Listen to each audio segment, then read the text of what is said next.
আলহামদুলিল্লাহ, এটা সে হালিমাতুস সাদিয়ার রাদিয়াল্লাহু আনহার বাড়ি।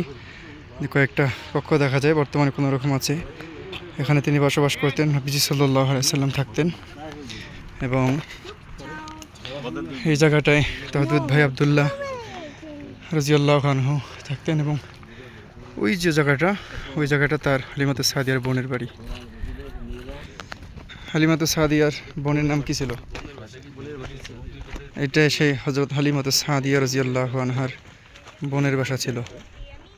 গোষ্ঠীর লোক হযরত হালিমাতুস সাদিয়া রাদিয়াল্লাহু আনহা। এবং দেখতেছেন যে জায়গাগুলো, এই জায়গাগুলোই মূলত ছাগল চড়াইতেন। এবং ওই সামনের ওই জায়গাটায় নবীজি সাল্লাল্লাহু আলাইহি ওয়াসাল্লামের সাক্ষ্য সদর করা হয়েছিল।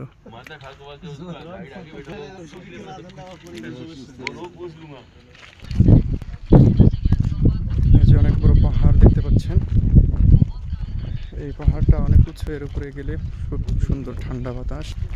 এদিকে একটু আগে দেখাইছি হযরত হালিমাতুস সাদিয়া রাদিয়াল্লাহু আনহার বোনের বাসা। এবং এই জায়গাটা হযরত হালিমাতুস সাদিয়া রাদিয়াল্লাহু আনহার বাড়ি, যেখানে নবীজি সাল্লাল্লাহু আলাইহি ওয়াসাল্লাম ছোট্টবেলায় বাল্যকাল অতিবাহিত করেছেন।